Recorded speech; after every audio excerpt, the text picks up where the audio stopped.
اللہ تعالیٰ کو اوپر بیٹھا ہے، اس کو منظور ہوگا انشاءاللہ۔ تو اس کا جھوٹ پوری قوم کے سامنے آ رہا ہے، سر سے پاؤں تک جھوٹا، مکار اور موسم کش آدمی ہے۔ انشاءاللہ ضرور اللہ کی پکڑ ہوگی۔ پرائم منسٹر صاحب، آپ کی آج حمزہ یوسف صاحب سے ملاقات ہوئی ہے، کیسی رہی اور کن امور پر بات چیت ہوئی؟ اچھی ان سے گفتگو ہوئی اور وہ فرسٹ منسٹر منتخب ہوئے ہیں اسکاٹ لینڈ کے، نوجوان ہیں، بڑا ان میں جذبہ انرجی ہے۔ اور اسکاٹ لینڈ یونائیٹڈ کنگڈم کا ایک کانسٹیٹیوشن کمپوننٹ ہے۔ پاکستان کے برطانیہ سے بہت اچھے تعلقات ہیں اور اسکاٹ لینڈ سے بھی پاکستان کے بہت اچھے تعلقات ہیں۔ اسکاٹ لینڈ ڈائسپورا 80,000 پاکستان رہتے ہیں، 70,000۔ میں نے ان سے آج طے کیا ہے کہ ہم انویسٹمنٹ کانفرنس بلائیں گے، وہاں پر انشاءاللہ بیٹھ کے ہم کس طرح اپنے اسکاٹ لینڈ اور پاکستان کے تعلقات میں مزید اس میں بہتری اور مضبوطی لا سکتے ہیں۔ اس کے لیے ہم نے فیصلہ کیا کہ ہم بہت جلد ایک انویسٹمنٹ کانفرنس بنائیں گے، جس میں ٹریڈ، انویسٹمنٹ، تعلیم اور خاص طور پر ٹیکنیکل ایجوکیشن وہ انشاءاللہ، اور پھر اس کے علاوہ پانی اور سولر اور ونڈ انرجی، اس میں اسکاٹ لینڈ کو بہت مہارت حاصل ہے۔ انشاءاللہ ہم مل کر ہم ان فیلڈز میں ہم انشاءاللہ آپ کی جہاں پر نیشنل کرائم ایجنسی نے کیس بنایا تھا پاکستان تحریک انصاف کی حکومت میں، آپ نے کیا انویسٹیگیٹ کیا کہ اس میں پاکستان کی کیا جو سرکاری خزانے سے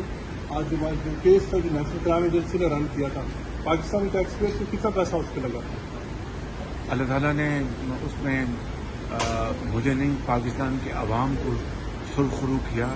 میرے خلاف بدنیتی سے ایک کیس بنایا گیا تھا، جھوٹا، بالکل غلط الزامات تھے، اور وہ 2 سال این سی ایل کی تحقیق کی، اور نہ صرف برطانیہ کے کونے کونے میں بلکہ سوئٹزرلینڈ میں، دبئی میں اور نہ جانے کہاں کہاں انہوں نے سیف احمد میں پوری تحقیق کی۔ اس کے بعد اللہ تعالیٰ کے فضل و کرم سے مجھے کلین چٹ ملی۔ مجھے یہ اللہ تعالیٰ کا کرم، اور پاکستان کے عوام، پاکستان سرخرو ہوا، لیکن اس کی بدنامی کے لیے پاکستان عمران نیازی نے کوئی کسر نہیں چھوڑی، اور بے شمار پیسہ بھی لگایا، وقت ضائع کیا، اور پاکستان کو بدنام کرنے کے لیے انہوں نے تمام حربے استعمال کی۔ لیکن رب تعالیٰ کے کرم کے پاکستان کی عزت محفوظ رہی، بلکہ عزت بڑھی ہے۔ یہ جو کتنے پیسے اس میں لگے وہ میں ضرور اس کی لگے۔ وزیر اعظم صاحب، ایک کوشچن میرا کہ یہ عمران خان صاحب اب تک ناکام ہو رہے ہیں اور اب پھر 14 مئی کو الیکشن لینے میں بھی ناکام رہے، ایک دفعہ پھر وہ سڑکوں پہ آنے پہ اعلان کیا، کیا آپ سمجھتے ہیں کہ ان کا جو ایک سلسلہ ہے اس کا بند ہونا چاہیے؟ آپ کہتے ہیں کہ اللہ تعالیٰ کو اوپر بیٹھا ہے، اس کو منظور ہوگا انشاءاللہ۔ تو اس کا جھوٹ پوری قوم کے سامنے آ رہا ہے، سر سے پاؤں تک جھوٹا، مکار اور موسم کش آدمی ہے۔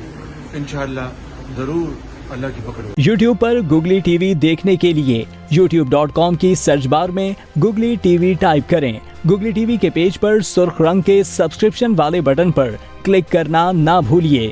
یوٹیوب پر اپلوڈ ہونے والی ویڈیو سے باخبر رہنے کے لیے بیل آئیکن پر کلک کیجیے۔ آپ کو ہر نئی آنے والی ویڈیو کے بارے میں نوٹیفیکیشن موصول ہو جائے گا۔